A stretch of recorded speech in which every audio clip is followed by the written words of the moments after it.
Assalamualaikum warahmatullahi wabarakatuh. Pernahkah Anda bertanya, mengapa banjir di Tangerang, Banten seolah tak pernah benar-benar pergi? Setiap musim hujan datang, rasa cemas kembali muncul. Air naik perlahan, lalu tiba-tiba meluap. Jalanan tergenang, rumah terendam, aktivitas lumpuh. Seakan ini menjadi siklus yang terus berulang tanpa akhir. Video ini akan mengajak Anda memahami lebih dalam apa sebenarnya yang menyebabkan banjir di Tangerang. Bukan sekadar hujan deras, tetapi rangkaian faktor yang saling berkaitan. Dengan memahami penyebabnya, kita tidak hanya menyalahkan alam, tetapi belajar bagaimana manusia dan lingkungan saling memengaruhi. Sebelum kita masuk ke pembahasan utama, saya mengajak Anda untuk menekan tombol like, tuliskan pendapat Anda di kolom komentar, bagikan video ini agar semakin banyak yang sadar dan waspada. Serta jangan lupa subscribe agar tidak ketinggalan konten informatif dan edukatif lainnya.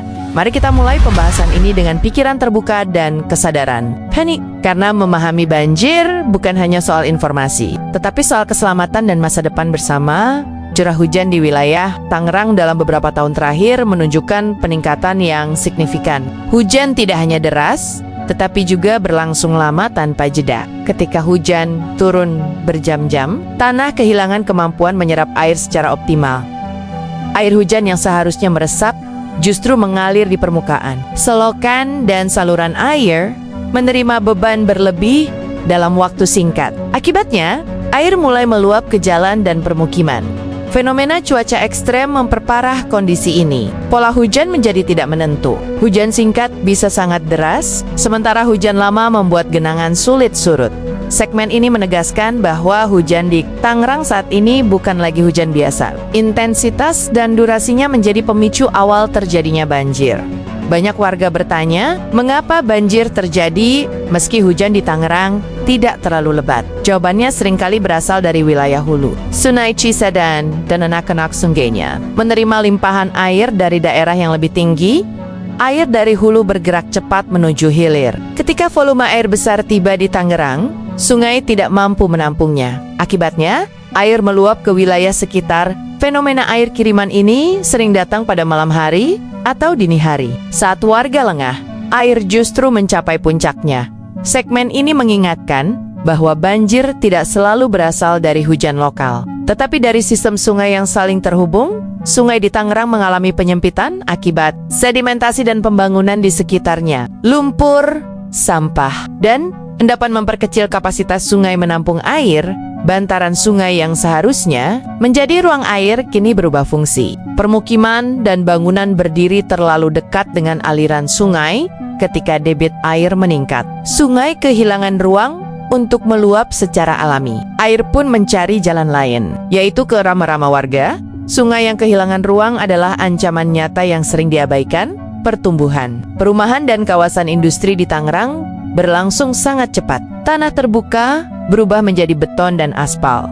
Daerah resapan air semakin berkurang. Air hujan tidak lagi terserap, melainkan langsung mengalir ke saluran dan sungai.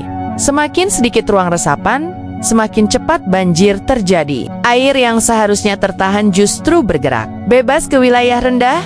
Segmen ini menunjukkan bahwa pembangunan tanpa perhitungan lingkungan memperbesar risiko banjir. Saluran drainase di banyak wilayah Tangerang tidak dirancang untuk menghadapi hujan ekstrem. Ukurannya kecil, dangkal, dan sering tersumbat. Sampah rumah tangga menjadi masalah serius. Plastik, lumpur, dan limbah menyumbat aliran air. Ketika hujan deras, drainase justru meluap. Air kembali ke jalan dan permukiman warga. Drainase yang gagal berfungsi menjadikan genangan cepat berubah menjadi banjir. Sebagian wilayah Tangerang berada di dataran yang relatif rendah dibandingkan daerah sekitarnya. Kondisi ini membuat air hujan dan air sungai tidak dapat mengalir dengan cepat menuju laut. Ketika debit air meningkat, genangan akan bertahan lebih lama dan perlahan berubah menjadi banjir yang merendam permukiman warga.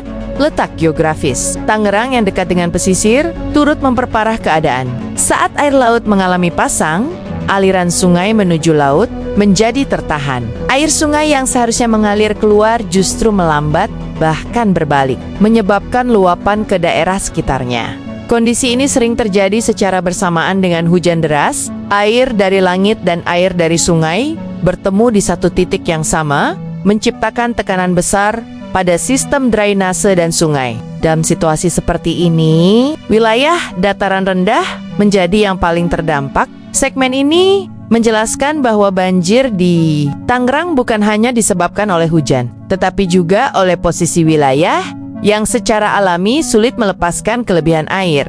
Penurunan permukaan tanah menjadi ancaman jangka panjang yang sering tidak disadari. Aktivitas pengambilan air tanah secara berlebihan serta beban bangunan yang terus bertambah menyebabkan tanah perlahan turun dari tahun ke tahun. 2019 wilayah yang mengalami penurunan tanah akan menjadi semakin rendah dibandingkan permukaan sungai dan laut. Akibatnya, air lebih mudah menggenang dan semakin sulit surut. Bahkan ketika hujan sudah berhenti, dampak penurunan tanah tidak terjadi secara tiba-tiba, tetapi akumulasinya sangat berbahaya. Setiap risiko banjir semakin besar dan wilayah terdampak semakin luas.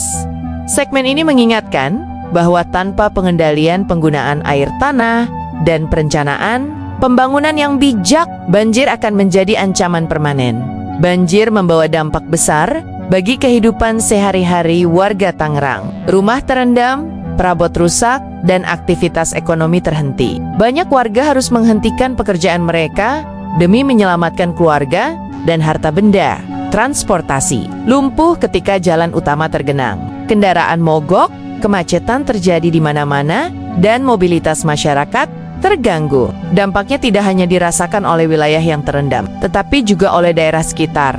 Risiko kesehatan meningkat setelah banjir. Air kotor membawa bakteri dan penyakit, sementara sanitasi terganggu. Anak-anak dan lansia menjadi kelompok paling rentan terhadap dampak ini. Banjir tidak hanya meninggalkan kerugian materi, tetapi juga tekanan psikologis yang sulit diukur nilainya. Menghadapi kondisi rawan banjir, kesiapsiagaan menjadi hal yang sangat penting. Mengetahui pola hujan, memantau kondisi sungai, dan memahami tenda-tenda awal banjir dapat menyelamatkan banyak nyawa. Persiapan sederhana sering diabaikan, padahal sangat menentukan. Menyimpan dokumen penting di tempat aman, menyiapkan tas darurat, dan memiliki rencana evakuasi keluarga adalah langkah kecil dengan dampak besar. Edukasi kebencanaan harus terus dilakukan, baik di lingkungan keluarga maupun masyarakat. Pengetahuan yang baik membantu mengurangi kepanikan saat kondisi darurat terjadi. Segmen ini menegaskan bahwa kesiapan bukan berarti takut, tetapi bentuk kepedulian terhadap keselamatan diri dan orang lain. Banjir yang terus terjadi di Tangerang adalah pesan yang berulang dari alam. Pesan bahwa keseimbangan antara pembangunan dan lingkungan harus dijaga dengan lebih serius. Sungai membutuhkan ruang, tanah membutuhkan resapan, dan kota membutuhkan perencanaan yang berkelanjutan. Tanpa itu semua, banjir akan terus menjadi bagian dari kehidupan masyarakat. Perubahan tidak bisa dilakukan dalam semalam. Dibutuhkan kerjasama antara pemerintah, masyarakat, dan semua pihak terkait untuk mengurangi risiko banjir secara bertahap. Segmen ini mengajak kita untuk tidak hanya bereaksi saat banjir datang, tetapi juga belajar dan berbenah untuk masa depan yang lebih aman.